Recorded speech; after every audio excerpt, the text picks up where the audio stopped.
Summer is finally upon us, which means leisurely walks outside, enjoying the farmer's market, and lounging out by the pool.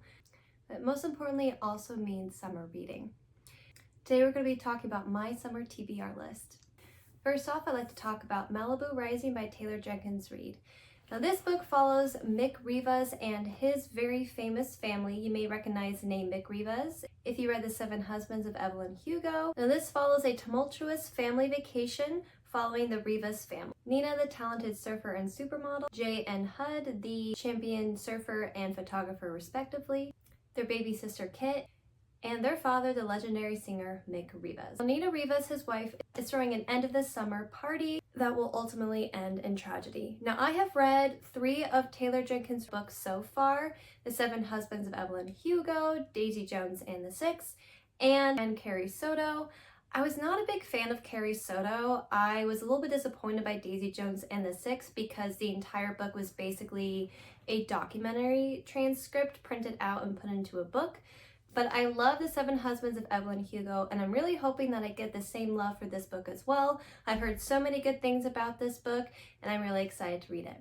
Next up on my list, I have Reckless Girls by Rachel Hawkins. Now this book takes place on the mysterious Moreau Island. Moreau Island has an interesting history of shipwrecks and even cannibalism, and in this case also murder. 6 friends travel there in the hopes of a nice summer outing, but instead they wind up in an Agatha Christie-esque murder mystery.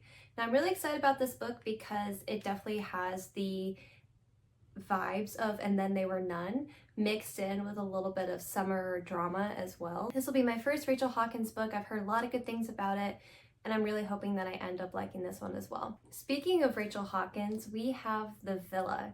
Now there definitely is a theme with her books. They all seem to have a very similar theme of summer. I love it when authors have a very specific niche because that means that they are more experienced in writing in that genre, and usually that means they're much more practiced, way more well-versed, and it honestly makes me a little more hopeful that this book will be a good read as well. Instead of on a deserted island, The Villa takes place in Italy. Yes, is there anything more romantic than a summer in Italy? Fun fact, I actually had my honeymoon there last year. Highly recommend if you ever do get out there. Definitely go in the summer. It is an amazing place to be. Anyway, back to the book. So The Villa takes place at the Villa Rosato, where there is a tragedy surrounding the notorious rock star Noelle Gordon. Now, years later, Emily and her sister Tress arrive at the villa in the hopes of uncovering this great mystery. Another summer murder mystery, and I'm super excited to read about it. Next up, we're erring on the romantic side with 7 Days in June by Tia Williams. I have heard so many good things about this book, and there really is no excuse as to why I haven't read it yet, and I'm so excited to finally have the time to do that this summer. So 7 Days in June follows Eva, I think it's Eva, and Shane, who are both prolific writers in their own rights, who meet up 15 years after the romantic tryst at a writers' convention. And they spend 7 days in June trying to rekindle that lost spark. I'm super excited to read this book, not only because it sounds really intriguing, but also because I don't usually like romance books. It is a personal preference. There really is no reason behind it. I just don't find them to be very interesting.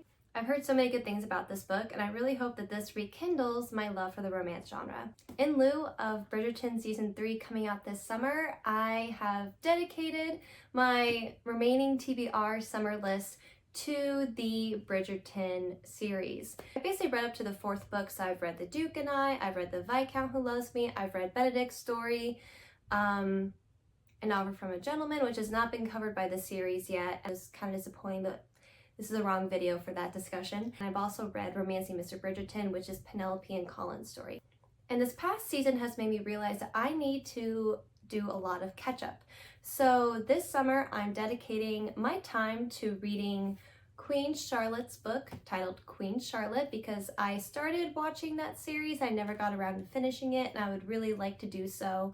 And I would also like to read the book about it as well.